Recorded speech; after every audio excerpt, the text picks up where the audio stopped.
വെബിനാറിൽ പക്ഷി നിരീക്ഷണത്തിന് ഒരാമുഖം എന്ന വിഷയമാണ് നിങ്ങളുമായി സ്നേഹ ടീച്ചർ പങ്കുവെക്കുന്നത്. എല്ലാവരെയും ഈ ക്ലാസ്സിലേക്ക് ക്ഷണിക്കുകയാണ്. സ്നേഹയെ ഔപചാരികമായി പരിചയപ്പെടുത്തുന്നതിന് ഡോക്ടർ ദീപാചന്ദ്രനെ ക്ഷണിക്കുകയാണ്. ഓക്കെ, ഞാൻ വളരെ ചുരുക്കത്തിൽ പരിചയപ്പെടുത്താം. സ്നേഹ കണ്ണൂർ പെരിങ്ങോം സ്വദേശിയാണ്. ഇപ്പൊ തളിപ്പറമ്പിനടുത്ത് മുയ്യത്താണ് താമസം.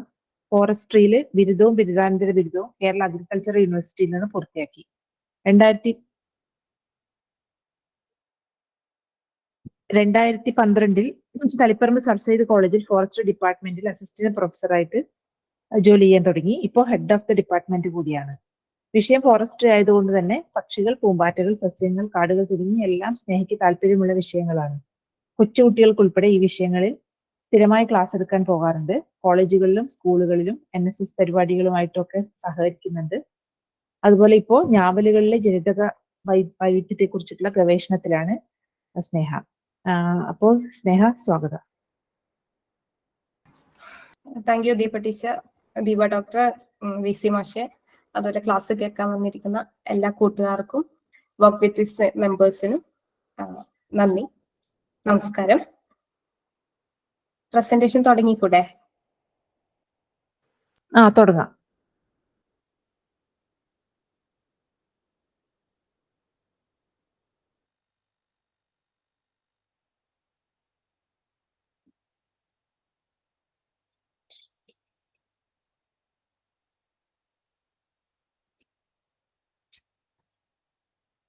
കാണാൻ പറ്റുന്നുണ്ടോ?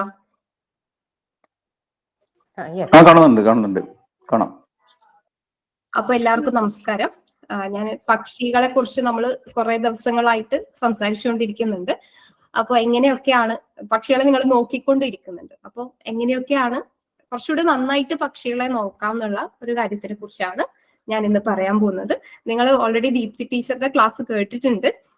കുറെയൊക്കെ അതിനകത്ത് പറഞ്ഞിരിക്കുന്നത് തന്നെയാണ്. എന്നാലും കുറച്ച് പോയിന്റ്സും കൂടെ ആഡ് ചെയ്തിട്ട് ഞാൻ പറയാൻ പോവാണ്. അപ്പോ തുടക്കത്തില് പക്ഷികളെ നമുക്ക് കണ്ടാലറിയാം, പക്ഷികളെ കേട്ടാലറിയാം, പക്ഷികളെ നമ്മൾ നോക്കിക്കൊണ്ടിരിക്കുന്നുണ്ട്, പക്ഷികളെ പരിചയമുണ്ട്. എന്താണ് പക്ഷികൾ എന്ന് ചോദിച്ചാല് നിങ്ങൾ എന്താ പറയാ? പലപ്പോഴും സിമ്പിൾ ആയിട്ടുള്ള കാര്യങ്ങൾ എന്താണെന്ന് ചോദിച്ചാൽ നമുക്ക് ചിലപ്പോൾ പറയാൻ പറ്റണമെന്നില്ല. എന്താണ് മണ്ണെന്നോ എന്താണ് ജലം എന്നൊക്കെ ചോദിച്ചാൽ നമുക്ക് പറയാൻ പറ്റണമെന്നില്ല.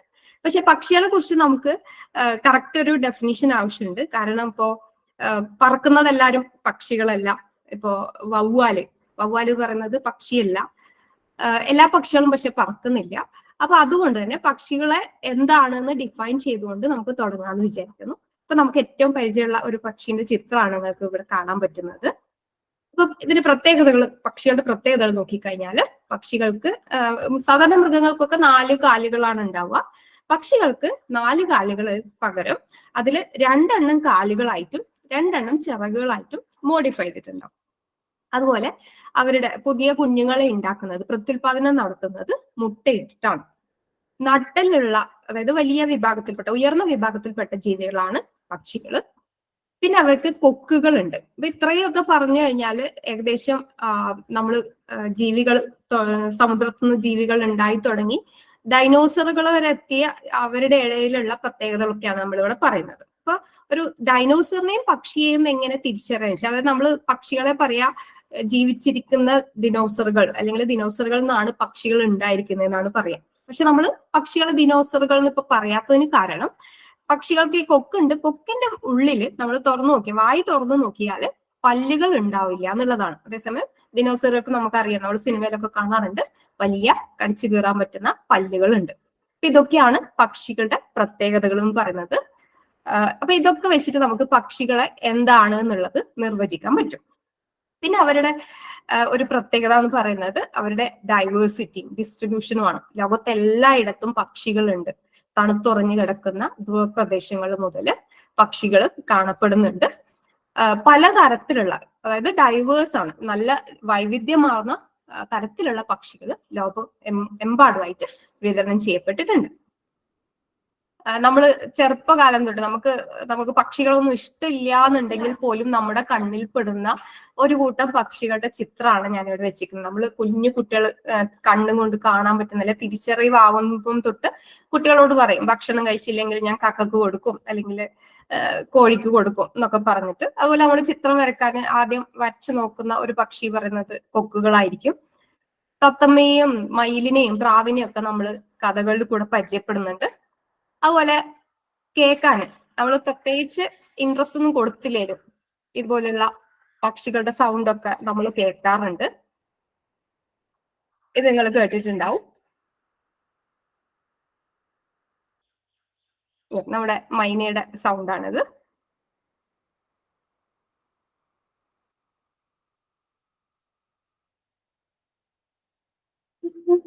ഇത് ഉപ്പന്റെ ശബ്ദമാണ്. അപ്പൊ ഇങ്ങനെ നമ്മൾ കാണണ്ട കേൾക്കണ്ട എന്നൊക്കെ വിചാരിച്ചാലും നമ്മുടെ മുമ്പിൽ പെടുന്ന വളരെയധികം വർണ്ണഭംഗിയുള്ള വളരെയധികം ആക്റ്റീവ് ആയിട്ടുള്ള ഒരു വിഭാഗം ജീവികളാണ് പക്ഷികൾ എന്ന് പറയുന്നത്. ഇനി നമ്മൾ എന്തുകൊണ്ടാണ് പക്ഷികളെ നിരീക്ഷിക്കേണ്ടത്, പക്ഷികളെ നമ്മൾ ശ്രദ്ധയോടെ നോക്കേണ്ടത് എന്ന് ചോദിച്ചു കഴിഞ്ഞാല് നമ്മൾ കുറച്ച് അധികം കാര്യങ്ങൾ പക്ഷികളെ കുറിച്ച് പറയാനുണ്ട്. അപ്പൊ നിങ്ങളോട് പക്ഷികളെ നോക്കണം, ചില ആൾക്കാർ അത് ഹോബി ആയിട്ട് കൊണ്ടുനടക്കുന്നതായിരിക്കും, നമ്മൾ സമയം കളയാൻ വേണ്ടി കൊണ്ടുനടക്കുന്നതായിരിക്കും. പക്ഷെ ഞങ്ങളൊക്കെ ഇപ്പൊ ഫോറസ്ട്രി പഠിപ്പിക്കുന്ന അല്ലെങ്കിൽ കുറച്ചുകൂടി പരിസ്ഥിതിനെയൊക്കെ കുറച്ചുകൂടി സീരിയസ് ആയിട്ട് കാണുന്ന ആൾക്കാർ പക്ഷികളെയും കുറച്ചും കൂടെ സീരിയസ് ആയിട്ട് കാണുന്നുണ്ട്. എന്തുകൊണ്ടാണ് അവർക്ക് അത്രയും പ്രാധാന്യം നമ്മൾ കൊടുക്കുന്നത് ചോദിച്ചാല് അവർ നമുക്ക് അറിഞ്ഞും അറിയാതെയും ചെയ്തു തരുന്ന ഒരു കൂട്ടം സേവനങ്ങളുണ്ട്. അതുകൊണ്ട് കൂടിയാണ് പക്ഷികളെ നമ്മൾ ഇമ്പോർട്ടന്റ് ആയിട്ട് കാണുന്നത്. ഉദാഹരണത്തിന് ഇവിടെ ഒരു പക്ഷിയുടെ ചിത്രമുണ്ട്, നിങ്ങൾക്ക് സൂക്ഷിച്ച് നോക്കിയാൽ ചിലപ്പോൾ കാണാൻ പറ്റുന്നുണ്ട്. അതിന്റെ വായിൽ നിറച്ച് പുഴുക്കളാണ്. നമുക്കറിയാം പുഴുക്കളെ നമുക്ക് ഇഷ്ടമല്ല. കുറച്ച് ആൾക്കാർക്ക്, അതായത് പൂമ്പാറ്റകളുടെ പുറകെ നടക്കുന്ന ആൾക്കാർക്ക് ഒഴിച്ച് പുഴുക്കളെ ആർക്കും ഇഷ്ടമുണ്ടാവില്ല. കാരണം അവർ അഗ്രികൾച്ചർ പെസ്റ്റ് എന്നാണ് പറയുന്നത്. നമ്മുടെ വിളകളൊക്കെ അല്ലെങ്കിൽ പച്ചക്കറികളോ നമ്മൾ എന്തെങ്കിലും ചെടികളൊക്കെ നട്ടുവെച്ചിട്ടുണ്ട് അതൊക്കെ കഴിക്കുന്ന ആൾക്കാരാണ് ഈ പുഴുക്കൾ. പക്ഷികളുടെ ഒരു വലിയ വിഭാഗം പക്ഷികളുടെ മെയിൻ ഭക്ഷണമാണ് ഈ പുഴുക്കൾ. അപ്പൊ അതുകൊണ്ട് തന്നെ ഈ പെസ്റ്റുകളെ കൺട്രോൾ ചെയ്യാൻ വേണ്ടിയിട്ട് പക്ഷികൾ നന്നായിട്ട് നമ്മളെ സഹായിക്കുന്നുണ്ട്. ഇത് മറ്റൊരു പക്ഷിയുടെ ചിത്രമാണ്. അതിന്റെ വായിൽ ഒരു കായുണ്ട്. അപ്പോ ഇത് ചെയ്യുന്ന വെച്ചാല് നമ്മൾ പറഞ്ഞു പക്ഷികൾക്ക് പല്ലില്ല. അപ്പൊ പക്ഷികൾ ഈ കായ പറിച്ച് വിഴുങ്ങി എവിടെയെങ്കിലും കൊണ്ടുപോയിട്ട് കാഷ്ടിക്കും. അപ്പോ ഇതിന്റെ പല്ലില്ലാത്തതുകൊണ്ട് നമ്മളാണെങ്കിൽ എല്ലാം ചവച്ചരച്ച് കഴിക്കുന്നുണ്ടാവും. ഇവര് ഡയറക്റ്റ് വിഴുങ്ങുന്നതുകൊണ്ട് തന്നെ ഈ കായിന്റെ ഉള്ളിലുള്ള വിത്തുകൾക്ക് ഒന്നും സംഭവിക്കില്ല. അത് അതുപോലെ തന്നെ അരയാതെ കിടക്കുന്നുണ്ടാവും. പക്ഷെ അതേസമയം ഈ പക്ഷിയുടെ വായില് കൂടെ വയറ്റിലെത്തുന്ന സമയത്ത് ഒരുപാട് ദഹനരസങ്ങളുണ്ട്, എൻസൈംസ് ഉണ്ട്. അതുമായിട്ട് ഇത് പ്രവർത്തിച്ചിട്ട് ഈ വിത്തുകളുടെ കവർ, ഇപ്പൊ നമുക്കറിയാം നമ്മള് മാങ്ങയുടെ അണ്ടി അല്ലെങ്കിൽ നെല്ലിക്കയുടെ കുരു ഒക്കെ കടിച്ചു പൊട്ടിക്കാൻ നോക്കി ഇത്തിരി ബുദ്ധിമുട്ടാണ്. അപ്പൊ ഇതിൻ്റെ അകത്തുള്ള തൈന് പുറത്തു വരണമെങ്കിൽ ഈ ഹാർഡായിട്ടുള്ള ഈ ഒരു കവർ പൊളിച്ചിട്ട് വേണം തൈന് പുറത്തു വരാൻ വേണ്ടിയിട്ട്. അപ്പൊ ഈ കായ്കള് പക്ഷികളുടെ വയറ്റിൽ കൂടി പോകുന്ന സമയത്ത് ഈ ആസിഡിന്റെ ഒക്കെ കൂടെ പ്രവർത്തിച്ചിട്ട് ഇവരുടെ ഈ കോട്ട്, സീഡ് കോട്ട് എന്നാണ് പറയാ, വിത്തിന്റെ കവറ് ഭയങ്കര സോഫ്റ്റ് ആയിട്ട് മാറും.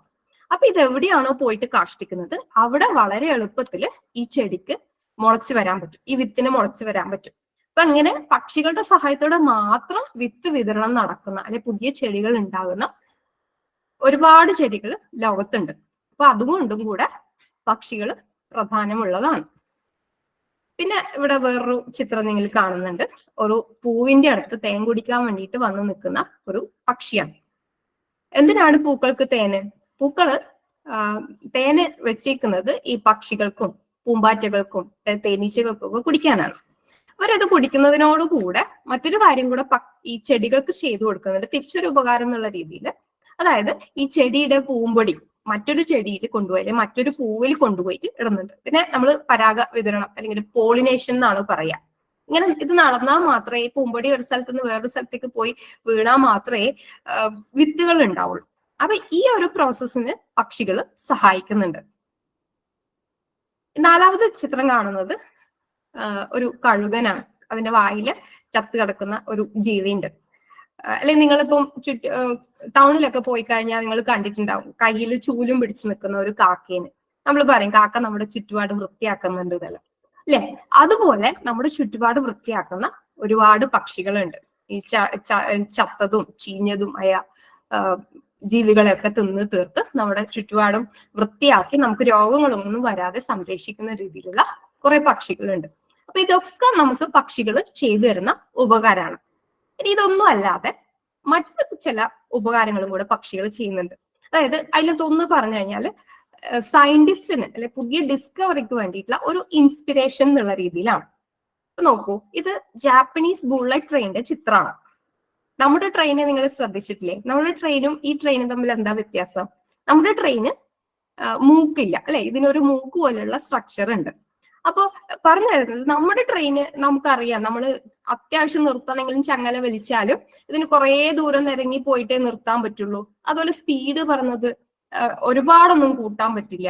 അതേസമയം ഈ ജാപ്പനീസ് ബുള്ളറ്റ് ട്രെയിൻ എന്ന് പറയുന്നത് ഭയങ്കര സ്പീഡായിട്ട് പോവുകയും പെട്ടെന്ന് നിർത്താനും ഒക്കെ പറ്റുന്ന ഒരു സാധനമാണ്. ഇതിനെ ഇങ്ങനെ ചെയ്യാൻ പറ്റുന്ന കപ്പാസിറ്റി ഉണ്ടാക്കി കൊടുത്തിരിക്കുന്നത് ഈ മൂക്കാണ്. ഈ മൂക്ക് ഇങ്ങനെ നീട്ടി വെക്കാനുള്ള കാരണം എന്ന് പറയുന്നത് ഈ എഞ്ചിനീയേഴ്സ് ഈ ബുള്ളറ്റ് ട്രെയിൻ ഡിസൈൻ ചെയ്യുന്ന സമയത്ത് കിങ്ഫിഷർ നമ്മുടെ മീൻകൊത്തിന്റെ പറക്കലൊന്ന് ശ്രദ്ധിച്ചു. അപ്പൊ ഇവർ പറഞ്ഞു വെച്ചാൽ മീൻകൊത്തി ഇങ്ങനെ ആകാശത്തൂടെ പറക്കുന്നു, വെള്ളത്തിന്റെ മുകളിൽ കൂടെ, അതായത് മീനാണ് കഴിക്കുക, വെള്ളത്തിൽ കൂടെ മീൻ പോകുന്നുണ്ട്. ആകാശത്തുനിന്ന് മീനെ കണ്ടു കഴിഞ്ഞാൽ ഈ മീൻകൊത്തി കൊക്ക് അല്ലെങ്കിൽ മൂക്ക് താഴേക്ക് പിടിച്ചിട്ട് കുത്തനെ പറന്നിട്ട് നേരെ പോയിട്ട് ഈ മീനെ കൊത്തിട്ട് പറക്കുന്നുണ്ടാവും. അപ്പൊ ഇത് ഈ വായുവും ഈ വായുവിനെതിരായിട്ട് നല്ല സ്പീഡിൽ വരുന്നുണ്ട്. എന്നാലും ഈ വായുവിന്റെ ഒരു ഉരസൽ മൂലമോ ഇതിനിങ്ങനെ വലിയ പ്രശ്നമൊന്നും ഇല്ലാണ്ട് ഇത് സോഫ്റ്റ് ആയിട്ട് ലാൻഡ് ചെയ്തിട്ട് ഇത് മീനെ പിടിച്ചോണ്ട് പോകുന്നുണ്ട്. അപ്പൊ ആ ഒരു ഡിസൈൻ വെച്ചിട്ട് ആണ് ഈ ബുള്ളറ്റ് ട്രെയിന് ഇങ്ങനെ ഒരു മൂക്ക് ഉള്ള വിധത്തിൽ ഡിസൈൻ ചെയ്തിരിക്കുന്നതാണ് പറയുന്നത്. അത് നമ്മുടെ ട്രെയിനെ കമ്പയർ ചെയ്യുമ്പോൾ ഭയങ്കര എനർജി എഫിഷ്യന്റ് ആണ്. കുറച്ച് എനർജി മതി. അതായത് ഈ കാറ്റിന്റെ ഈ ഉരസല് അല്ലെങ്കിൽ ഒരു തടസ്സം ഉണ്ട് കാറ്റിന്റെ, അത് പ്രിവെന്റ് ചെയ്യുന്നത് മൂലം ഒരുപാട് എനർജി സ്പെൻഡ് ചെയ്യാണ്ട് തന്നെ പെട്ടെന്ന് നിർത്താൻ വേണ്ടിയിട്ട് ഈ ട്രെയിന് പറ്റുന്നുണ്ട്. അതുപോലെ നല്ല ഫാസ്റ്റ് ആയിട്ട് മൂവ് ചെയ്യാനും ഒക്കെ ഈ ഒരു ഡിസൈൻ വന്നിട്ട് ഈ ട്രെയിനെ സഹായിക്കുന്നുണ്ട്. പിന്നെ ഒന്ന് നമ്മൾ പക്ഷികളെ കുറിച്ച് പറയുമ്പോൾ മറക്കാൻ പറ്റാത്ത ഒരു ഡിസ്കവറിയാണ് ഇത്. നമ്മുടെ പരിണാമ സിദ്ധാന്തമാണ്. അതായത് ഈ ഭൂമിയിൽ ഇത്രയും സ്പീഷീസുകൾ, ഇത്രയും ജാതി ജീവികൾ അല്ലെങ്കിൽ സസ്യങ്ങൾ ഒക്കെ എങ്ങനെയാ ഉണ്ടായത് എന്ന് പറയുന്ന ഒരു സിദ്ധാന്തം തന്നെയാണ് തിയറി ഓഫ് ഇവല്യൂഷൻ എന്ന് പറയാം. ഇത് ചാൾസ് ഡാർവിൻ എന്ന് പറയുന്ന ഒരു ശാസ്ത്രജ്ഞനാണ് ഇത് പ്രപ്പോസ് ചെയ്തിട്ടുള്ളത്. അദ്ദേഹം ഇത് കണ്ടുപിടിക്കാൻ കാരണം എന്ന് പറയുന്നത് ഡാർവിൻസ് ഫിഞ്ച്, ഡാർവിന്റെ കുരുവികൾ എന്ന് പറയുന്ന ഒരു വിഭാഗം പക്ഷികളെ നിരീക്ഷിച്ചിട്ടാണ്. അദ്ദേഹം കപ്പലിൽ ഇങ്ങനെ യാത്ര ചെയ്യായിരുന്നു. അപ്പൊ ഒരു ദ്വീപിൽ എത്തിച്ചേർന്നു. അവിടെയുള്ള പക്ഷികളെ കുറിച്ച് നോക്കും. അപ്പൊ ഇത് ദ്വീപ് എന്ന് പറയുന്നത് കടലിൽ ഒറ്റപ്പെട്ട് കിടക്കുന്ന ഒരു സ്ഥലമാണ്. അപ്പൊ അവിടെ ഒരുപാട് പക്ഷികളൊന്നും ഉണ്ടാവാൻ സാധ്യതയില്ല. പക്ഷെ അവിടെ നോക്കിക്കഴിഞ്ഞപ്പോ ഒരു വിഭാഗം പക്ഷികളുണ്ട്. പക്ഷെ ചെറിയ പല പല വ്യത്യാസങ്ങൾ അവയുടെ ഇടയിലുണ്ട്. അതായത് മെയിൻ ആയിട്ട് ഭക്ഷണത്തിന്റെയാണ്. ചില പക്ഷികൾ എന്ത് ചെയ്യുന്നു, പറന്നു പോകുന്ന പ്രാണികളെ പിടിച്ചു തിന്നുന്നു. ചില പക്ഷികൾ മരത്തിനെ കൊത്തിയിട്ട് മരത്തടിയുടെ ഉള്ളിലുള്ള പ്രാണികളെ കൊത്തി തിന്നുന്നു. ചില പക്ഷികൾ തേൻ കുടിക്കുന്നുണ്ട്. ചില പക്ഷികൾ നിലത്തുള്ള വിത്തുകൾ, പുല്ലിന്റെ വിത്തുകളുടെ ഒക്കെ അരികൾ പെറുക്കി തിന്നു. ചില പക്ഷികൾ പഴങ്ങൾ പെറുക്കി തിന്നു. ഈ ഒരു വ്യത്യാസം ഒഴിച്ചു കഴിഞ്ഞാൽ ബാക്കിയെല്ലാം സെയിം ആണ്. ഇപ്പൊ ഡാർവിന് മനസ്സിലായി ഈ ഭക്ഷണ കാര്യത്തിൽ ഒഴിച്ച് ബാക്കി എല്ലാം സെയിം ആയിട്ടുള്ള ഒരു വിഭാഗം പക്ഷികളാണ് ഇവിടെ കാണുന്നത്. അപ്പൊ ഡാർവിൻ ഇവരെയൊക്കെ പിടിച്ച് ഒബ്സർവ് ചെയ്തപ്പോൾ മനസ്സിലായത് ഇവരുടെയൊക്കെ ചുണ്ടിന് ഇവരുടെ ഭക്ഷണ രീതിക്ക് അനുസരിച്ച് മാറ്റം വന്നിട്ടുണ്ട് എന്നാണ്. എന്നിട്ടാണ് അദ്ദേഹം ഈ ഒരു തിയറി, ഇവല്യൂഷൻ അല്ലെ പരിണാമ സിദ്ധാന്തം പ്രപ്പോസ് ചെയ്യുന്നത്. അദ്ദേഹം പറയുന്നത് ഒരു സ്പീഷീസ്, ഒരു മെയിൻ ആയിട്ടുള്ള ജീവി ഉണ്ടാവും. ആ ജീവിന്ന് പുതിയ ജീവികൾ ഉണ്ടാവുന്നത് അവരുടെ ഭക്ഷണ രീതിയോ അല്ലെങ്കിൽ ജീവിത ശൈലിയോ ഒക്കെ ഉപയോഗിക്കണം. അപ്പൊ പറയുന്നത് വെച്ചാൽ ഒരു കുരുവിയാണ് അവിടെ ഉണ്ടായിരുന്നത്. ആ കുരുവിക്ക് കുറെ കുട്ടികളുണ്ട്. ആ കുട്ടികൾ ഏതൊക്കെ ഭക്ഷണം കഴിക്കുന്നു അതിനനുസരിച്ച് അതിന്റെ കൊക്കിന്റെ നീളവും ഷേപ്പും ഒക്കെ മാറുകയും അവര് പലതരത്തിലുള്ള ഫുഡ് കഴിച്ചിട്ട് അങ്ങനെ പുതിയ പുതിയ സ്പീഷീസുകൾ, വിഭാഗങ്ങളായിട്ട് മാറുകയും ചെയ്തു എന്നാണ്. അപ്പോ അങ്ങനെ ഡാർവിനെ ആ ഒരു സിദ്ധാന്തം ഉണ്ടാക്കാൻ വേണ്ടിയിട്ട് സഹായിച്ചത് ഈ പക്ഷികളെ നോക്കിയിട്ടാണ്, ഡാർവിൻ ഫിഞ്ചസിനെ നോക്കിയിട്ടാണ്. അങ്ങനെ ചെറിയ കാര്യം തൊട്ട് വലിയ വലിയ കാര്യങ്ങൾ വരെ പക്ഷികൾ ചെയ്യുന്നുണ്ട് എന്നാണ് ഞാൻ പറഞ്ഞു വരുന്നത്. ഇനി നമ്മൾ പക്ഷി നിരീക്ഷണത്തിന് ഇറങ്ങിയാൽ, ഇത് ദീപ ടീച്ചർ പറഞ്ഞിട്ടുണ്ട്, സാധാരണ നമ്മുടെ കയ്യിൽ ഏറ്റവും പ്രധാനമായിട്ട് വേണ്ടത് ഒരു ബുക്കും പേനയാണ്. പിന്നെ പറ്റുമെങ്കിൽ നിങ്ങൾക്ക് ഇനിയും ഇത് കണ്ടിന്യൂ ചെയ്യാനൊക്കെ താല്പര്യമുണ്ട്, പിന്നെ വീട്ടുകാരൊക്കെ സമ്മതിക്കുവാണെങ്കിൽ ഒരു ബൈനോക്കുലർ വാങ്ങാം. പിന്നെ നമുക്ക് എപ്പോഴും ഇപ്പൊ മഴയൊക്കെ ആകുമ്പോൾ നമ്മൾ പറഞ്ഞു മഴയത്തൊന്നും പുറത്തിറങ്ങാൻ പറ്റുന്നില്ല എന്നൊക്കെ, അപ്പൊ നമുക്ക് സൗണ്ട് കേട്ടിട്ട് പക്ഷികളെ ഐഡന്റിഫൈ ചെയ്യാൻ പറ്റും, തിരിച്ചറിയാൻ പറ്റും. അപ്പൊ അതിന് സൗണ്ട് റെക്കോർഡ് ചെയ്യാൻ പറ്റുന്ന ഏതെങ്കിലും ഒരു ഉപകരണം, ഇപ്പൊ മൊബൈൽ ഫോൺ ആയാലും മതി, അതും കൂടി ഉണ്ടെങ്കിൽ പെർഫെക്റ്റ്. നിങ്ങൾ വെൽ ഇക്വിപ്ഡ് ആയി, നിങ്ങൾ ബേർഡ് വാച്ചിങ്ങിന് റെഡിയാണ് എന്നാണ്. ഓക്കെ, അപ്പൊ ഇതൊക്കെ വെച്ചിട്ട് നമ്മൾ ഫീൽഡിൽ പോവാണ്, അല്ലെങ്കിൽ നമ്മൾ വീട്ടിലിരിക്കുകയാണ് പുറത്തുനിന്നുള്ള പക്ഷികളൊക്കെ നോക്കിക്കൊണ്ട്. അപ്പൊ പക്ഷികളെ കണ്ടാൽ എന്തൊക്കെ നോക്കണം എന്നാണ് ഇനി പറയാൻ പോകുന്നത്.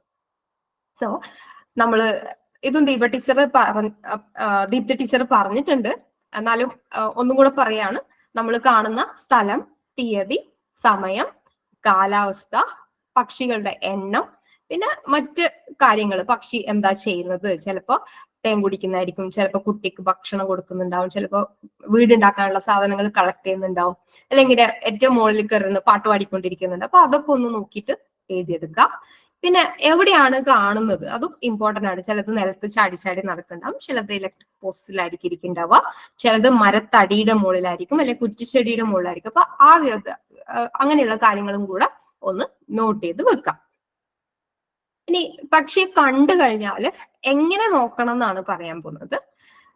ഏറ്റവും ആദ്യം നിങ്ങൾ നോക്കേണ്ട കാര്യം പക്ഷിയുടെ നമ്മൾ കണ്ണിൽ പെടുക നിറമാണ്. എന്നാലും നമുക്ക് ഇവിടെ പറഞ്ഞു തുടങ്ങാം, വലിപ്പത്തിൽ പറഞ്ഞു തുടങ്ങാം. പക്ഷിയുടെ വലിപ്പം എന്ന് പറയുന്നത് നമ്മളെ പക്ഷിയെ ഏതാണെന്ന് തിരിച്ചറിയാൻ വേണ്ടിയിട്ട് വളരെയധികം സഹായിക്കുന്ന കാര്യമാണ്.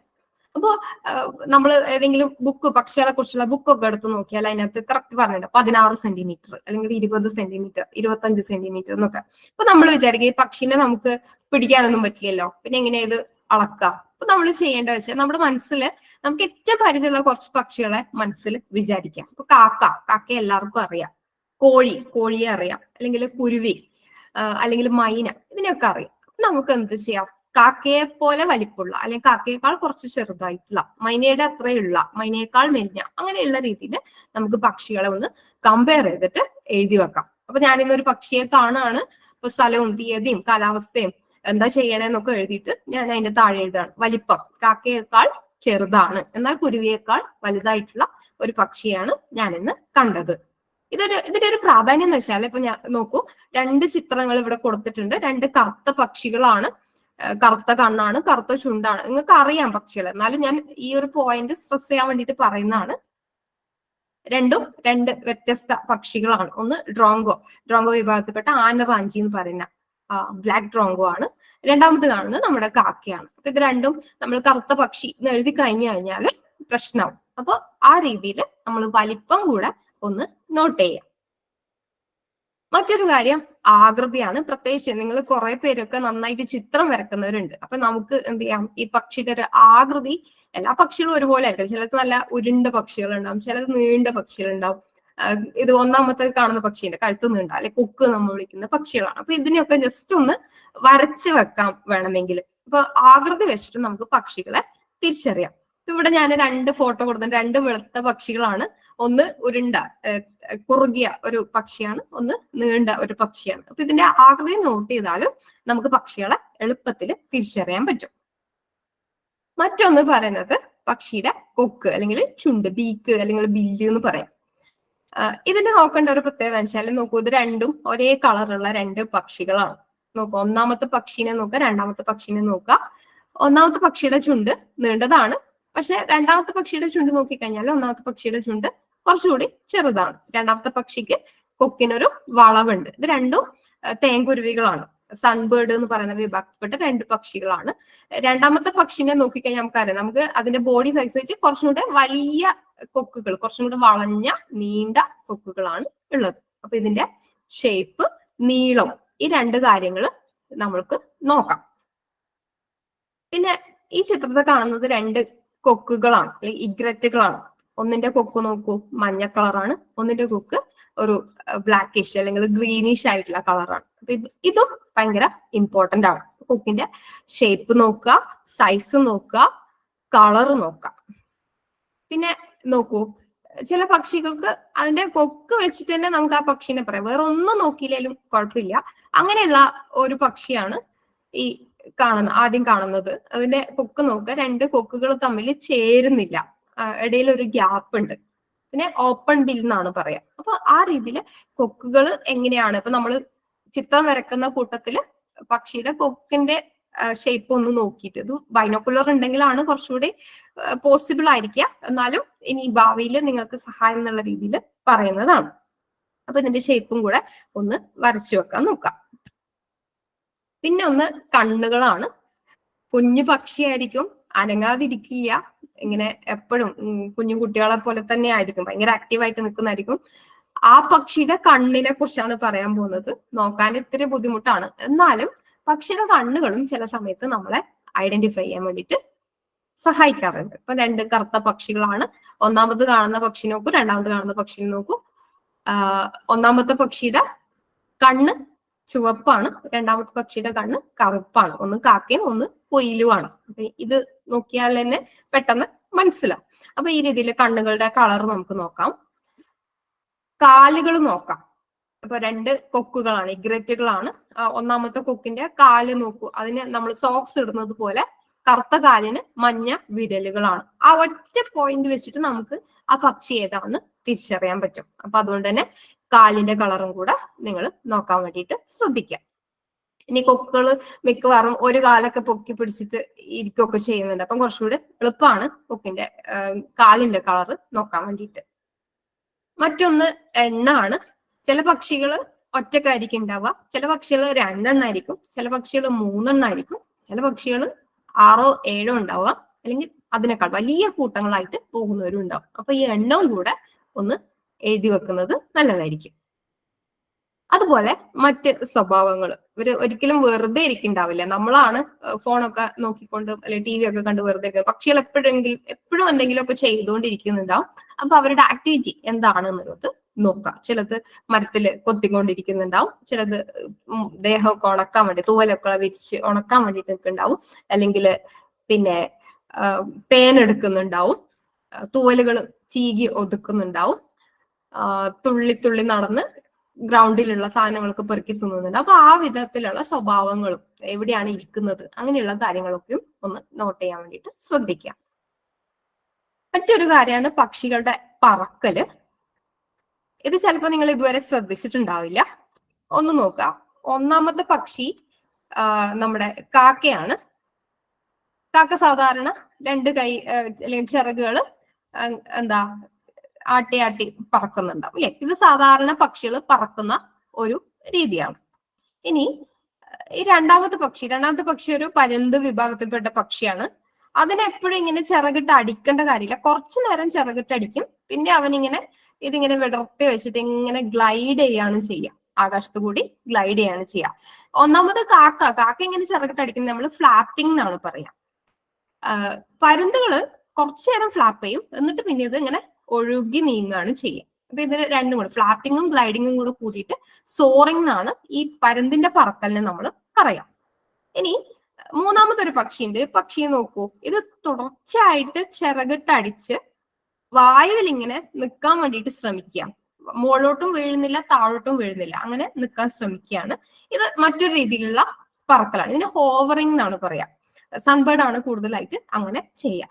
അതുപോലെ കുറച്ച് പൊങ്ങി പറന്ന് പൊങ്ങി താഴ്ന്ന് അങ്ങനെ പറക്കുന്ന പക്ഷികളുണ്ട്. അണ്ടുലേറ്റിംഗ് ഫ്ലൈറ്റ് എന്നാണ് പറയാം. അപ്പൊ ഇത് പറക്കുന്നതാണ് നിങ്ങൾ കാണുന്നുണ്ടെങ്കിൽ അതും വേണമെങ്കിൽ ഒന്ന് നോട്ട് ചെയ്ത് വെക്കാവുന്നതാണ്.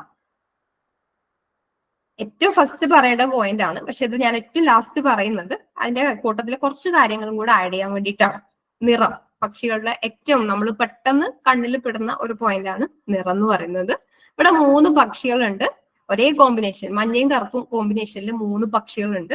അപ്പൊ നമ്മളൊരു പക്ഷീനെ കാണുന്നു, മഞ്ഞയും കറുപ്പും ഉള്ള പക്ഷി, തീർന്നു, ഞാൻ നിരീക്ഷിച്ചു എന്ന് പറഞ്ഞു കഴിഞ്ഞാൽ ഇതിൽ ഏത് വേണമെങ്കിലും ആവാം, നമ്മൾക്ക് കൺഫ്യൂഷൻ ആവും. അപ്പൊ അതുകൊണ്ട് നിറം എങ്ങനെ ആണ് അതിന്റെ ശരീരത്തിൽ വിതരണം ചെയ്തിരിക്കുന്നത്, അല്ലെങ്കിൽ അതിന്റെ ഓരോ ശരീരഭാഗത്തിനെയും എന്താണ് പറയേണ്ടത് എന്നുള്ള ഒരു കാര്യം കൂടെ നമ്മൾ നോക്കിക്കഴിഞ്ഞാൽ നന്നായിരിക്കും. അപ്പൊ അതാണ് ഇനി പറയാൻ പോകുന്നത്. അപ്പൊ നോക്കൂ, നിങ്ങൾ ഒബ്സർവ് ചെയ്യുമ്പോൾ കാക്ക എന്നൊക്കെ എഴുതി വെച്ചിട്ടുണ്ട്. അപ്പൊ കാക്ക എന്ന് കണ്ടാല് ഞാനൊക്കെ അടുത്ത ചോദ്യം ചോദിക്കും, ഏത് കാക്ക എന്ന് വെച്ചാൽ നമുക്ക് 2 തരത്തിലുള്ള കാക്കയുണ്ട്. ഹൗസ് ക്രോ ഉണ്ട്, അതുപോലെ ലാർജ് ബിൽഡ് ക്രോ. നമ്മൾ കാവതിക്കാക്ക, ബലിക്കാക്ക എന്ന് പറഞ്ഞിട്ട് നമ്മൾ 2 കാക്കകളുണ്ട്. അപ്പൊ അതിൽ ഏത് കാക്കയാണെന്നും കൂടെ നമ്മളൊക്കെ അറിയാൻ വേണ്ടി താല്പര്യപ്പെടുന്നുണ്ട്. അപ്പൊ അത് അറിയണമെങ്കിൽ നോക്കൂ, ഒന്നാമത്തെ കാക്ക ഹൗസ് ക്രോ ആണ്. അതിന്റെ കഴുത്ത് അല്ലെങ്കിൽ എന്താ തലയുടെ പുറകു വശത്ത് ഒരു ചാര നിറാണ്. അതേസമയം രണ്ടാമത്തെ കാക്ക എന്ന് പറയുന്നത് മൊത്തത്തിലുള്ള കറുത്ത കളറുള്ള കാക്കയാണ്. അപ്പൊ ഇതും കൂടെ ഒന്ന് നോക്കിക്കഴിഞ്ഞാൽ നമുക്ക് നിങ്ങൾ പെർഫെക്റ്റ് ആയിട്ടുള്ള ബേർഡ് വാച്ചേഴ്സ് ആയി. നിങ്ങൾ പിന്നെ അതിന്റെ മുകളിൽ നിങ്ങൾക്ക് ഒന്നും പഠിക്കാനുണ്ടാവില്ല. നിങ്ങൾ ഇങ്ങനെ ഒബ്സർവ് ചെയ്ത് പുതിയ പക്ഷികളെ പഠിച്ച് ഭയങ്കര സ്മൂത്ത് ആയിട്ട് നിങ്ങൾക്ക് മുമ്പിലേക്ക് പോകാൻ പറ്റും. അപ്പൊ അതുകൊണ്ട് ഈ ഒരു പക്ഷീനെ നോക്കൂ, ഇതിന്റെ ബോഡിയിൽ ഓരോ പാർട്സിന് നമുക്ക് എന്തൊക്കെയാണ് പറയാന്ന് നോക്കാം. അപ്പൊ പക്ഷികളുടെ കൊക്കിനെ നമ്മൾ ബിൽ എന്നാണ് വിളിക്കുക, ബില്ല്. പിന്നെ കൊക്കിന്റെ മുകളിൽ നെറ്റിയായി, നെറ്റിനെ നമ്മൾ ഫോർഹെഡ് പറയും. നെറ്റിയുടെ മുകളിൽ, അതായത് തലയുടെ മുകളിൽ ഭാഗത്തിന് നമ്മൾ ഉച്ചി അല്ലെങ്കിൽ ക്രൗൺ എന്നാണ് പറയാ. ക്രൗൺ കഴിഞ്ഞ് കഴുത്തിന്റെ ബാക്ക് വശം, അതിനെ നമ്മൾ നെയ്പ് എന്ന് പറയും. അത് കഴിഞ്ഞാൽ പിന്നെ പുറാണ്. ആ പുറത്താണ് ചിറകുണ്ടാവുക. ചിറകിന്റെ അടിയിലുള്ള ഒരു ഭാഗം, അധികം അങ്ങനെ എല്ലാവർക്കും കാണാൻ പറ്റാത്ത ഒരു ഭാഗം, ചിറകുകളുടെ അടിയിലെ ഭാഗം, അതിനെ റംബ് എന്നാണ് വിളിക്കുക. പിന്നെ താഴോട്ട് പോയി കഴിഞ്ഞാൽ വാലിന്റെ അടിഭാഗമാണ്, അതിനെ വെന്റ് എന്നാണ് പറയാ. പിന്നെ വന്നു കഴിഞ്ഞാല് കാലുണ്ട്, അത് കഴിഞ്ഞാൽ വയറുണ്ട്, വയറിനെ ബെല്ലി എന്നാണ് വിളിക്കുക. വയറിന്റെ മുകളിൽ നെഞ്ച്, നമ്മൾ പറയില്ലേ ബ്രസ്റ്റ്, നമ്മളും പറയുന്ന പോലെ തന്നെ ബ്രസ്റ്റ് എന്ന് പറയും. പിന്നെ ഉള്ളത് തൊണ്ടയാണ്, ത്രോട്ട്. ഇത്രയുമാണ് ഒരു പക്ഷിയുടെ. ഇത് കൂടാണ്ട് ഇനിയും ഉണ്ട്, പക്ഷെ ഇതാണ് ബേസിക് പാർട്സ് എന്ന് പറയുന്നത്. സോ ബില്ലുണ്ട്, forehead, crown, nape, back, rump, vent, പിന്നെ ബെല്ലി, ബ്രസ്റ്റ്, പിന്നെ ത്രോട്ടും കൂടെ. ഇത്രയും പാർട്സ് നിങ്ങൾ ഓർത്ത് വെക്കുകയാണെങ്കിൽ ഒരു പക്ഷിനെ കണ്ടു പിന്നെ വരക്കാനൊന്നും വേണ്ട. ത്രോട്ടില് വൈറ്റ് കളർ ഉണ്ട്, അല്ലെങ്കിൽ വെന്റിൽ റെഡ് കളർ ഉണ്ട്, വെന്റിൽ യെല്ലോ കളർ ഉണ്ട്. ഈ രീതിയിൽ നമുക്ക് പെട്ടെന്ന് പക്ഷീനെ ഐഡന്റിഫൈ ചെയ്യാൻ പറ്റും. പ്രത്യേകിച്ച് പറയാൻ കാര്യം എന്ന് വെച്ചാൽ നമുക്ക് പക്ഷീനെ നിരീക്ഷിക്കാൻ വേണ്ടിയിട്ട് സഹായിക്കുന്ന ബുക്കുകൾ, എല്ലാ ബുക്കുകളിലും മലയാളം പേര് ഉണ്ടായിന്ന് വരില്ല. അതുപോലെ ഓരോ പക്ഷിക്കും ഓരോ നാട്ടില് ഓരോരോ പേരുകളാണ് ഉണ്ടാവുക. അതുകൊണ്ട് തന്നെ നമ്മൾ എന്താ ചെയ്യാന്ന് വെച്ചാല് ലോകം മൊത്തം അറിയപ്പെടുന്ന രീതിയിലുള്ള ഓരോ പേരുകൾ ഓരോ ജീവികൾക്കും കൊടുത്തിട്ടുണ്ടാവും. പക്ഷികൾക്കും അങ്ങനെയുള്ള പേരുകൾ കൊടുത്തിട്ടുണ്ട്, പക്ഷെ അത് ഇംഗ്ലീഷാണ്. അപ്പൊ അതുകൊണ്ട് തന്നെ ഇംഗ്ലീഷിലുള്ള ഈ ബോഡി പാർട്സ് നിങ്ങൾക്ക് ഓർത്ത് വെച്ച് കഴിഞ്ഞാൽ നിങ്ങൾക്ക് അതിന്റെ സ്റ്റാൻഡർഡൈസ്ഡ് അല്ലെ വേൾഡിൽ അക്സെപ്റ്റ് ചെയ്തിരിക്കുന്ന ഇംഗ്ലീഷ് പേര് തന്നെ പറയാൻ വേണ്ടിയിട്ട് നിങ്ങൾക്ക് എളുപ്പമായിരിക്കും. ഇപ്പൊ നിങ്ങൾ സ്റ്റാർട്ട് ചെയ്തല്ലേ ഉള്ളൂ, അപ്പൊ ഇപ്പൊ തന്നെ പഠിച്ചു വെക്കുകയാണെങ്കിൽ കുറച്ചുകൂടി എളുപ്പമായിരിക്കും. ഇപ്പൊ നോക്കൂ, ഈ ഒരു പക്ഷി ഞാൻ നേരത്തെ കാണിച്ചിട്ടുണ്ട്. പക്ഷീന്റെ കൊക്ക് നോക്കുക. നമുക്ക് സാധാരണ വായ നന്നായിട്ട് എല്ലാ പക്ഷികൾക്കും അടച്ചു വെക്കാൻ പറ്റും, പക്ഷേ ഈ പക്ഷിക്ക് അടച്ചു വെക്കാൻ പറ്റില്ല. അടച്ചു വെച്ചാലും അതിന്റെ ഇടയിൽ കൂടെ ഒരു ഗ്യാപ്പ് ഉണ്ട്. അപ്പൊ അതിന്റെ ഈ ബില്ലിന്റെ പ്രത്യേകത വെച്ചിട്ടാണ് അതിന്റെ പേരിട്ടിരിക്കുന്നത്, ഓപ്പൺ ബിൽ എന്നാണ്. അപ്പൊ ഇങ്ങനെ പക്ഷിനെ കാണുന്നു, കൊക്ക് നോക്കുന്നു, കൊക്ക് അടച്ചു വെക്കാൻ പറ്റണില്ല നമുക്ക് മനസ്സിലാവണം, അപ്പൊ തന്നെ നമ്മൾ പേരിട്ടു ഓപ്പൺ ബിൽ. ഇനി ഇങ്ങനെ മാത്രമല്ല, അതിന്റെ മുഴുവൻ പേര് പറയുന്നത് ഏഷ്യൻ ഓപ്പൺ ബിൽ എന്നാണ്. അപ്പൊ ഇതാണ് ഈ പക്ഷീന്റെ ലോകത്ത് എവിടെയും വിളിക്കുന്ന പേരാണ് ഏഷ്യൻ ഓപ്പൺ ബിൽ. ഇങ്ങനെ പറഞ്ഞു കഴിഞ്ഞാൽ ആർക്കും ഒരു കൺഫ്യൂഷൻ ഉണ്ടാവില്ല. അതുപോലെ മറ്റൊരു പക്ഷിയാണിത്. ഞാൻ ഓരോ ബോഡി പാർട്സ് വെച്ചിട്ട് പേരെങ്ങനെ വരുന്നതെന്ന് പറയാൻ വേണ്ടിയിട്ടാണ്. ഇതൊരു നൈറ്റ് ഹെറോൺ ആണ്, പാതിരാ കൊക്ക് എന്നാണ് പറയാ. ഇതിന് പേര് കൊടുത്തിരിക്കുന്നത് ഇതിന്റെ ക്രൗണിലുള്ള ബ്ലാക്ക് കളർ വെച്ചിട്ടാണ്. അപ്പൊ എന്തായിരിക്കും ഇതിന്റെ പേര്? ബ്ലാക്ക് ക്രൗണ്ട് നൈറ്റ് ഹെറോൺ എന്നാണ് ഇതിന്റെ പേര്. അടുത്തൊരു പക്ഷി, ഇതൊരു വാക്ടെയിലാണ്, നമ്മള് വാലുകുലുക്കി എന്നൊക്കെ പറയുന്ന പക്ഷിയാണ്. ഇതിന്റെ പ്രത്യേകത എന്ന് വെച്ചാല് ഇതിന്റെ കണ്ണിന്റെ മുകളില് ഒരു അടയാളം കാണുന്നില്ല നിങ്ങള്, അപ്പൊ അത് വെച്ചിട്ടാണ് ഇതിന് പേരിട്ടിരിക്കുന്നത്. അതായത് പുരികം പോലെയാണ് അതിന് വെള്ള അടയാളം ഉള്ളത്. അത് വെള്ള കളറിലാണ്, ബോഡി മൊത്തം കറുപ്പാണ്. സോ ഇതിന്റെ പേര് വൈറ്റ് ബ്രോഡ്, വെള്ളപ്പുരികളുള്ള വാക്ടെയിൽ എന്നാണ്. അപ്പൊ ഇതിന്റെ പേരായി, നമുക്ക് വേറെ കൺഫ്യൂഷൻ ഒന്നും അതിൻ്റെ അകത്ത് ഇല്ല. ഇനി ഇത് മറ്റൊരു പക്ഷിയാണ്. ലതിക ടീച്ചർ ഇത് കഴിഞ്ഞ ദിവസം നിങ്ങൾക്ക് പരിചയപ്പെടുത്തി തന്നിട്ടുണ്ട്. ഇതൊരു ബുൾബുൾ ആണ്. ഇതിന്റെ തൊണ്ടയുടെ കളർ നോക്കുക, റെഡ് കളറാണ്. സോ ഫ്ലെയിം ത്രോട്ടഡ് ബുൾബുൾ എന്നാണ് ഇതിന്റെ പേര്. മറ്റൊരു പക്ഷി ഇത് നമ്മുടെ കുളക്കോഴിയാണ്. കുളക്കോഴിയുടെ ഒരു പ്രത്യേകത, ഇതിന്റെ ബോഡി മൊത്തം കറുത്ത കളറാണ്, വയറ് നെഞ്ചും ഒക്കെ എന്താണ് വെള്ള കളറാണ്. സോ ഇതിന്റെ പേര് വാട്ടർ ഹെൻ എന്നാണ് ഇംഗ്ലീഷില്. വൈറ്റ് ബ്രസ്റ്റഡ്, വെള്ള നെഞ്ചുള്ള വാട്ടർ ഹെൻ എന്നാണ് ഇതിന്റെ കോമൺ ആയിട്ടുള്ള അക്സെപ്റ്റഡ് നെയിം. പിന്നെ ഇതൊരു ഡ്രോങ്കോ ആണ്. വയറ് നോക്കൂ, വെള്ള കളറിലാണ്. സോ ഇതിന്റെ പേര് വൈറ്റ് ബെല്ലീഡ് ഡ്രോങ്കോ എന്നാണ്. ഇത് നമുക്ക് ഒരുപാട് പരിചയമുള്ള പക്ഷിയാണ്. ബുൾബുളാണ്. അതിന്റെ വാലിന്റെ അടിഭാഗം റെഡ് കളറാണ്. സോ ഇതിന്റെ പേര് റെഡ് വെന്റഡ് ബുൾബുൾ എന്നാണ്. പിന്നെ ഇതും നമ്മള് കഴിഞ്ഞ ദിവസം നിങ്ങളുടെ ഗ്രൂപ്പിലൊക്കെ കണ്ടിട്ടുണ്ട്. ഇതൊരു മൊണാർക്ക് ആണ്. വെണ്ണീലി എന്നാണ് മലയാളത്തിൽ പറയാ. അതിന്റെ തലയുടെ ബാക്ക് വശം നോക്കുക, നെയ്പ്പിന് ബ്ലാക്ക് കളർ ഉണ്ട്. സോ ബ്ലാക്ക് നെയ്പ്ഡ് മൊണാർക്ക് എന്നാണ് ഈ പക്ഷിയുടെ പേര്. പിന്നെ ഇതൊരു മുനിയാണ്. ചിറകിന്റെ അടിയിൽ നോക്കൂ, ഒരു വെള്ള കളർ ഉണ്ട്. സോ വൈറ്റ് റംബിഡ് മുനിയ എന്നാണ് ഇതിന്റെ പേര്. മറ്റൊരു പക്ഷി, ഇതൊരു ഷ്രൈക്കാണ്. ഇതിന്റെ പുറം നോക്കൂ, അതൊരു ബേ കളർ, ഒരു ബ്രൗണിഷ് ആയിട്ടുള്ള, ഓറഞ്ച് ബ്രൗൺ ആയിട്ടുള്ള കളറാണ്. അതിന് ബേ കളർ എന്നാണ് പറയാ. സോ ഈ പക്ഷിയുടെ പേര് ബേ ബാക്ക്ഡ് ഷ്രൈക്ക് എന്നാണ്. ഈ രീതിയിലാണ് ഈ പക്ഷികൾക്ക് ഇംഗ്ലീഷിൽ കോമൺ നെയിം കൊടുത്തിരിക്കുന്നത്. ഇങ്ങനെ ഈ ഇംഗ്ലീഷിലെ പേര് പഠിച്ചു കഴിഞ്ഞാൽ നിങ്ങൾക്കുള്ള ഒരു ഉപകാരം എന്ന് വെച്ചാൽ, ഒന്നാമത്തെ ഉപകാരം എന്ന് പറഞ്ഞാൽ നമുക്ക് ഈ ഫീൽഡ് ഗൈഡ്, നമ്മളെ ഒരുപാട് ആപ്പുകളൊക്കെ ഉണ്ട്, ഫോണിലും ലാപ്ടോപ്പിലും ഒക്കെ ഉപയോഗിക്കാൻ പറ്റുന്ന ആപ്പുകളൊക്കെ ഉണ്ട്. അപ്പൊ അതിനകത്ത് എല്ലാത്തിലും മലയാളം പേര് ഉണ്ടാവണം എന്നില്ല. അപ്പൊ ഇത് വെച്ചിട്ടാണെങ്കിൽ നിങ്ങൾക്ക് എളുപ്പത്തിൽ അതിനകത്ത് ഓരോ ബേർഡ്സിനെ കണ്ടുപിടിക്കാൻ പറ്റും.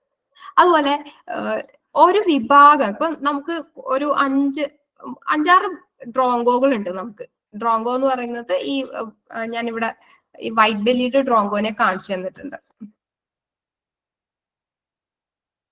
ഇത് ഇങ്ങനെ മൊത്തത്തില് ഒരു ബ്ലൂയിഷ് ബ്ലാക്കിഷ് കളറുള്ള, വാലിന് വെട്ടുണ്ട്, വാലിനൊരു വീവ് ഷേപ്പുള്ള കട്ടുള്ള ഡ്രോങ്കോകളുണ്ട്. ഇവരെല്ലാത്തിനെയും നമുക്ക് കോമൺ ആയിട്ട് ഡ്രോങ്കോ എന്ന് പറയാം. പക്ഷെ മലയാളത്തില് ഓരോ പേരുകളുണ്ട്. ആനറാഞ്ചി, കാക്കത്തമ്പുരാൻ, കാക്കരാജൻ, ലളിതക്കാക്ക, കാടുമുഴക്കി, ഇങ്ങനെയൊക്കെയാണ് പേരുകൾ. അപ്പൊ മലയാളത്തിൽ കേട്ട് കഴിഞ്ഞാൽ നമുക്ക് ഇതെല്ലാം ഡ്രോങ്കോ ആണെന്ന് മനസ്സിലാവില്ല. അതേസമയം ഇംഗ്ലീഷിൽ അതിന്റെ പേര് നോക്കിക്കഴിഞ്ഞാല് black drongo, ashy drongo, white bellied drongo, bronze drongo, racket tailed drongo, ഇങ്ങനെയാണ്. അപ്പൊ അതുകൊണ്ട് തന്നെ നിങ്ങൾക്ക് കുറച്ചും കൂടി ഡീപ്പായിട്ട് പഠിക്കാൻ താല്പര്യമുള്ളവരാണെങ്കിൽ ഈ ഒരു ഡ്രോങ്കോ വെച്ചിട്ട് നമുക്ക് ഈസി ആയിട്ട് ഇവരുടെ കുറെ കാര്യങ്ങൾ, കുറെ ഫീച്ചേഴ്സ്, അതായത് ഡ്രോങ്കോകളൊക്കെ ഇൻസെക്റ്റിനെയാണ് കഴിക്കുക. അതുപോലെ ഇവര് എവിടെയെങ്കിലും മരത്തിന്റെ മുകളിൽ കമ്പനി ഇരുന്നിട്ട് പറന്നു പോണ ഒരു ഇൻസെക്റ്റിനെ പിടിച്ച് തിന്നിട്ട് തിരിച്ച് അതേ കമ്പിൽ വന്നിരിക്കും. ഇപ്പൊ ഈ ചിത്രത്തിൽ നോക്കൂ, ഒരു വടിയിലാണ് ഇരിക്കുന്നത്.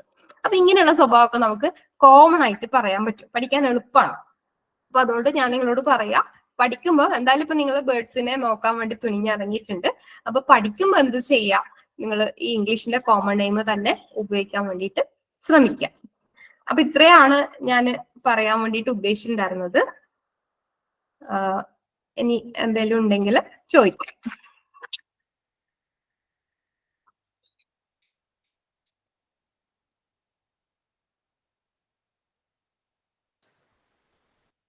സ്നേഹ ടീച്ചർ ശരിക്കും കൃത്യ അരമണിക്കൂർ കൊണ്ട് നല്ല ഭംഗിയുള്ള ഒരു ക്ലാസ് എടുത്തു തന്നു. ഒരുപാട് കാര്യങ്ങൾ എല്ലാവർക്കും പഠിക്കാൻ പറ്റിയെന്ന് എനിക്ക് തോന്നുന്നത്. കുട്ടികള് എനിക്ക് തോന്നുന്നു 7 പേരുണ്ട് ഇവിടെ. പിന്നെ നിങ്ങൾ ഉള്ള സംശയങ്ങൾ ചോദിക്കാനുണ്ടെങ്കിൽ ചോദിക്കാം.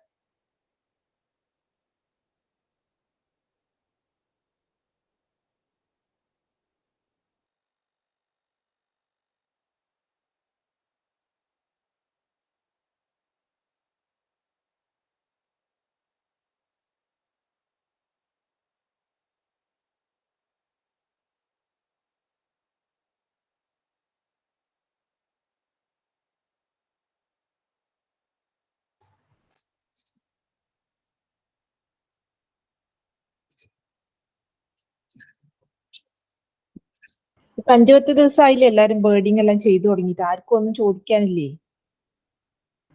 ഞാൻ പറഞ്ഞ ടോപ്പിക്കിന്റെ കട്ടി കൂടിപ്പോയോ? ഇല്ലില്ല, കട്ടിയൊന്നും കൂടിയിട്ടില്ല. നല്ല കുട്ടികൾക്ക് മനസ്സിലാവുന്ന രീതിയിൽ നല്ല രസമായിട്ട് പറഞ്ഞു.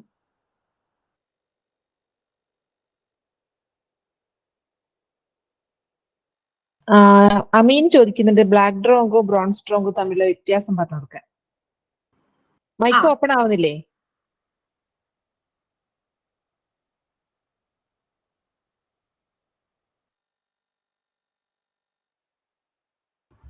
പറയട്ടെ ഞാൻ. Okay okay. ബ്ലാക്ക് ഡ്രോങ്കോയും ആഷി ഡ്രോങ്കോയും, അതെ, ബ്രോൺസ് ഡ്രോങ്കോ. ബ്ലാക്ക് ഡ്രോങ്കോ എന്ന് പറയുന്നത് അതിന്റെ ഏറ്റവും പ്രധാനം വെച്ചാൽ നമ്മളിപ്പോ കുഞ്ഞു കുട്ടികൾക്ക് കവളത്ത് ഒരു പൊട്ട് കുത്തില്ലേ, അതുപോലെ ഇതിനൊരു വൈറ്റ് ഡോട്ട് ഉണ്ട്. അത് കൊക്ക് സ്റ്റാർട്ട് ചെയ്യുന്ന ബില്ല് സ്റ്റാർട്ട് ചെയ്യുന്നിടത്ത് ഒരു വൈറ്റ് ഡോട്ട് ഉണ്ടാവും ഈ ബ്ലാക്ക് ഡ്രോങ്കോന്. അതേസമയം പിന്നെ ബ്രോൺസ് ഡ്രോങ്കോ ആണെങ്കിൽ കുറച്ചുകൂടി ബ്ലൂയിഷ്, ഡാർക്ക് ബ്ലൂയിഷ്, അതായത് നമുക്ക് നല്ല വെയിലത്തൊക്കെ നിൽക്കുവാണെങ്കിൽ ഇതിന്റെ ബോഡി ഇങ്ങനെ നല്ല ഷൈനിങ് ആയിട്ട് നമുക്ക് കാണാൻ പറ്റും. അതുപോലെ ഇതിന് ഈ വൈറ്റ് ഡോട്ട് ഉണ്ടാവില്ല. പിന്നെ ടെയിലിന്റെ കാര്യമൊക്കെ പറഞ്ഞു. ടെയിൽ അത്രയും ഫോർക്കിംഗ് ഉണ്ടാവില്ല, പറയും ഭയങ്കര ഡീപ്പ് ആയിട്ടുള്ള ഫോർക്കിംഗ് ഉണ്ടാവില്ല. ഇനി എന്തെങ്കിലും ഉണ്ടെങ്കിൽ ലതിക ടീച്ചർ ആഡ് ചെയ്യോ? അതെ, ലതിക ടീച്ചർ ഇവിടെ ഉണ്ടല്ലോ. കൂടുതൽ പോയിന്റ് ഉണ്ടെങ്കിൽ ടീച്ചർ പറയൂ. സൈസ് വ്യത്യാസമുണ്ട്. ബ്ലാക്ക് ഡ്രോങ്കോ വലുതാണ്, ബ്രോൺസ് ഡ്രോങ്കോ ചെറുതാണ്. സൈസിൽ വ്യത്യാസമുണ്ട്. അത് ഓക്കെ. സ്വഭാവ രീതി എല്ലാ ഡ്രോങ്കോയുടെ സ്വഭാവ രീതി ഒരുപോലെ തന്നെയാണ്. പക്ഷെ എല്ലാറ്റിന്റെ സൈസിലുള്ള വ്യത്യാസമാണ് പ്രത്യേകത. അതിൽ ബ്ലാക്ക് ഡ്രോങ്കോയും ആഷി ഡ്രോങ്കോയാണ് ഏകദേശം ഒരേ സൈസ് ഉള്ളത്. പക്ഷെ ആഷിയുടെ കണ്ണ് റെഡ്, മറ്റേതിന്റെ കണ്ണ് ബ്ലാക്ക് ആണ്. പിന്നെ ആഷിയുടെ അടിവശം ആഷിയാണ്, മറ്റേത് ബ്ലാക്ക് തന്നെയാണ്. പിന്നെ ഉള്ളത് ആഷി മൈഗ്രേറ്ററി ബേർഡാണ്, മറ്റേത് നമ്മുടെ നാട്ടിൽ തന്നെ സ്ഥിരം കാണുന്ന പക്ഷിയാണ്. കണ്ണിന് ചുവപ്പ് ആഷിക്ക് മാത്രാണോ? ആ, ഓക്കെ ഓക്കെ. അതിന്റെ വാല് നല്ല ഫോർക്കാണ്, കുറച്ചും കൂടി അധികം ഡീപ്പ് ഫോർക്കാണ് ആഷിയുടെ. Okay okay. പിന്നെ കുട്ടികൾ ആരാ ഉള്ളത്? സംശയം ചോദിച്ചോ? നിങ്ങൾക്ക് ഫീൽഡിൽ നിന്നുള്ള സംശയങ്ങള്, പിന്നെ അല്ലാതെ തന്നെയും എന്തൊക്കെയോ ഡൗട്ട് ഉണ്ടാവില്ലേ?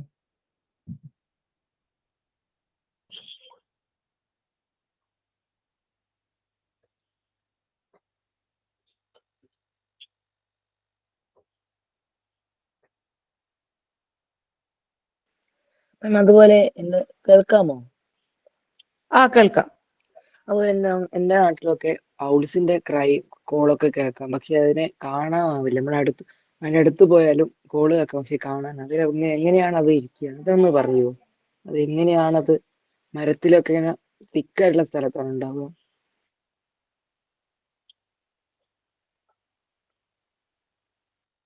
ലതിക ടീച്ചർ പറയുന്നുണ്ടോ?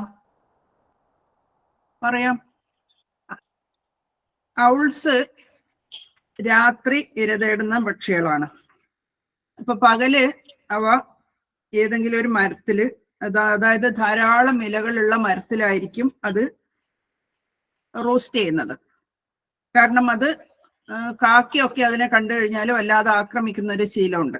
അതുകൊണ്ടാണ് അതിങ്ങനെ ഒളിഞ്ഞിരിക്കുന്നത്. പകല് കണ്ണ് കാണില്ല എന്നൊക്കെ ചുമ്മാ പറയുന്നതാണ്, അതിന് കണ്ണൊക്കെ കാണും. ഇനി അതിന്റെ കോള് കേട്ടാൽ നിങ്ങൾ ശ്രദ്ധിച്ചു നോക്കേണ്ടത്, രാത്രി സന്ധ്യ ആകുമ്പോൾ കാണാൻ പറ്റും. സന്ധ്യ ആകുമ്പോഴത് കോള് കേട്ടാൽ നിങ്ങൾക്ക് നോക്കാൻ പറ്റും. സന്ധ്യക്ക് നിങ്ങൾക്ക് എന്തായാലും കാണാൻ പറ്റും. അല്ലെങ്കിൽ രാവിലെ അത് റോസ്റ്റ് ചെയ്യുന്ന സമയത്തും കരയും. അപ്പൊ ആ രാവിലെയും സന്ധ്യക്കും അതിന്റെ കോള് കേട്ട് കഴിഞ്ഞാൽ നമുക്ക് പോയിട്ട് നോക്കാൻ പറ്റും. രാത്രിയെ നമുക്ക് വെളിച്ചമില്ലാത്ത സമയത്ത് പോയി നോക്കാൻ പണിയായിരിക്കില്ലേ. അപ്പൊ അതിരാവിലെയും, അതായത് കുറച്ച് വെളിച്ചം വന്നു കഴിഞ്ഞാൽ മാത്രമേ അത് റോസ്റ്റ് ചെയ്യാൻ പോവുള്ളൂ. പിന്നെ സന്ധ്യക്ക് സൂര്യാസ്തമയ സമയത്താണ് അത് പുറത്തിറങ്ങുന്നത്. ആ സമയത്ത് കോള് കേട്ടാൽ നമുക്ക് നോക്കാൻ പറ്റും. പിന്നെ അതിന്റെ കോള്, ഓരോന്നിന്റെയും കോള് വ്യത്യസ്തമാണ്. ആ കോള് കേട്ട് കഴിഞ്ഞാൽ അത് ഏതാണ് ഔള് എന്ന് നമുക്ക് പറയാൻ പറ്റും. അത് കുറച്ച് ഗ്രൂപ്പിൽ ഞാൻ കുറച്ച് കോള് തരാം, ഓരോന്നിന്റെ കോള്. അപ്പൊ നിങ്ങൾക്ക് അത് മനസ്സിലാക്കാൻ പറ്റും. മോട്ടിൽഡ് വുഡ് ഔൾ, അതായത് കാലങ്കോഴിയുടെ ശബ്ദമൊക്കെ ഞാനന്ന് കേൾപ്പിച്ചു തന്നിട്ടുണ്ടായിരുന്നില്ലേ? ഇല്ലേ? മനസ്സിലായിട്ടുണ്ടായിരുന്നില്ലേ? പൂന്നുള്ള കൂവലൊക്കെ. ഇനി ഔൾസിന്റെ ഡൗട്ട് എന്തെങ്കിലും ഉണ്ടോ?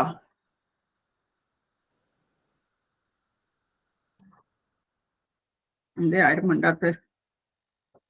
അമ്മീന്റെ ഡൗട്ട് തീർന്നോ?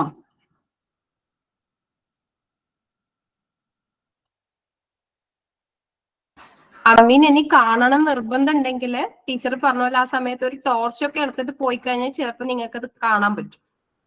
അല്ല, രാവിലെയും സന്ധ്യാസമയത്തും കാണാൻ പറ്റും. കോള് കേട്ട അന്നേരം തന്നെ പോയി നോക്കിയാൽ കാണാൻ പറ്റും.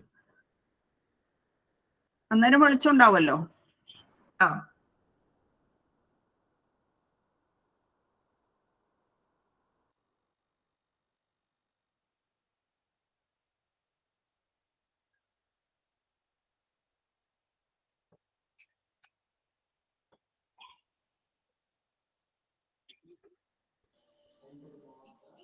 മിസ്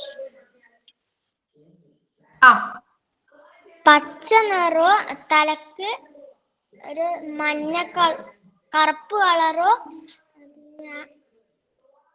ചെറിയ ബുൾബുളിന്റെ അത്ര വണ്ണമില്ല ഒരു പക്ഷിയെ ഞാൻ കണ്ടിന്. അതേതാണ്? അതെന്താ ചെയ്യുന്നുണ്ടായിരുന്നേ? മാവില് ഒക്കെ ഇരുന്ന് ചെയ്തു, പിന്നെ പറക്കുകയൊക്കെ ചെയ്തു. ഇലയുടെ ഇടയിലാണോ? ആ ആ അതൊരു ലീഫ് ബേർഡ് ആയിരിക്കും അല്ലേ ടീച്ചറെ? ലീഫ് ബേർഡ് ആവാനാ ചാൻസ്. അല്ലാതെ വേറെ തലയിലല്ല. തലയില് ബ്ലാക്ക് ഉണ്ടാവില്ല, കവളത്താണ് ബ്ലാക്ക് ഉണ്ടാവുക. അതിനെ ഒന്നുകൂടെ നോക്കൂട്ടാ. ആ നമ്മൾ ഇലക്കിളി എന്ന് പറയുന്ന പക്ഷിയാണ്. 2 ഇലക്കിളികൾ ഉണ്ട്. അപ്പൊ ചെറിയ വ്യത്യാസമേ ഉള്ളൂ. അപ്പൊ ഇതിനെ കാണും. 2 ഉണ്ടായിരുന്നോ? 2 ഉണ്ട്. ഉണ്ട് അല്ലേ? അപ്പൊ ഒന്നും കൂടെ സൂക്ഷിച്ചു നോക്കൂട്ടാ.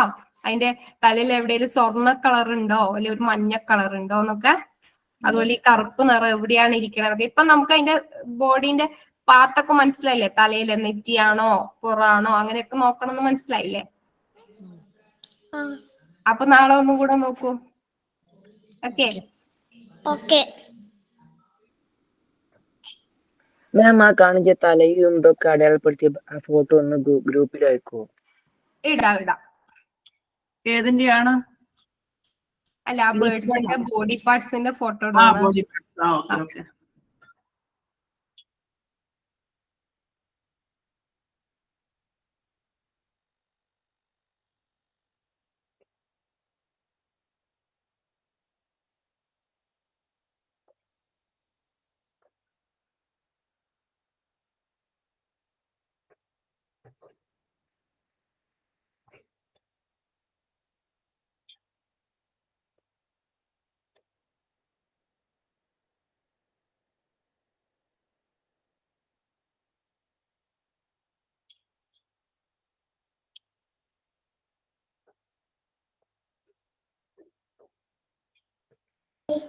വേറെ ഒന്നുമില്ല ഡൗട്ട്സ്?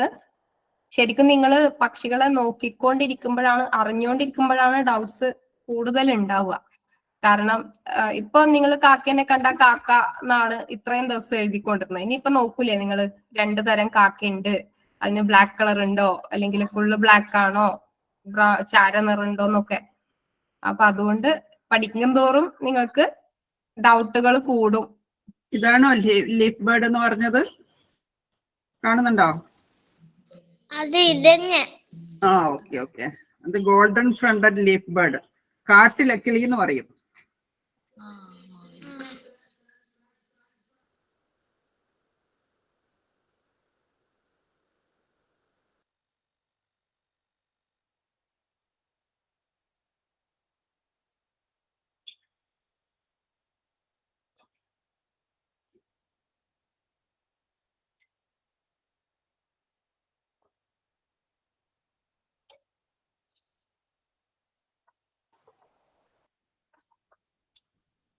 എട്ട് മണിയാവാൻ പോകുന്നു. നമ്മള് വേറെ ആർക്കും സംശയമൊന്നും ഇല്ലെങ്കില് ആ ടീച്ചർ വേറെ എന്തോ ചെയ്യുന്നുണ്ടല്ലേ? ഒരു ലീഫ് ബേർഡ് കൂടി തന്നിട്ടുണ്ട്, നാട്ടിലക്കിളിയുടെ. കാണുന്നുണ്ടോ? ഇത് നാട്ടിലക്കിളിയാണ്. നേരത്തേത് തമ്മിലുള്ള വ്യത്യാസം ഇതിന്റെ നെറ്റിയില് ഗോൾഡൻ കളർ ഇല്ല എന്നത് മാത്രം. ഇത് ഫീമെയിൽ ആയതുകൊണ്ടാണ് അതിന്റെ അടിയിൽ നീല നിറം, അല്ലെങ്കിൽ ബ്ലാക്ക് ആയിരിക്കും ഉണ്ടാവുക. Okay okay. ഓക്കെ.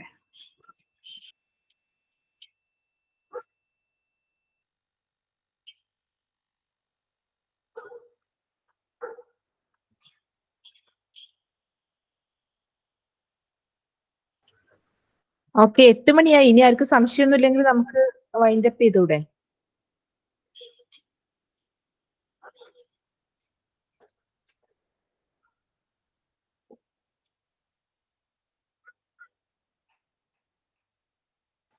എനിക്ക് തോന്നുന്നു സ്നേഹ ഈ പിന്നെ ബേർഡ്സിന്റെ ശരീരഭാഗങ്ങളുടെ പേരൊക്കെ എഴുതിയ ആ ഒരു ഡയഗ്രാം ഉണ്ടല്ലോ, ആ അതൊന്ന് ഗ്രൂപ്പില് ഇടാം. അതൊന്ന് ഗ്രൂപ്പിൽ പോസ്റ്റ് ചെയ്തോ ആ. കേട്ടോ.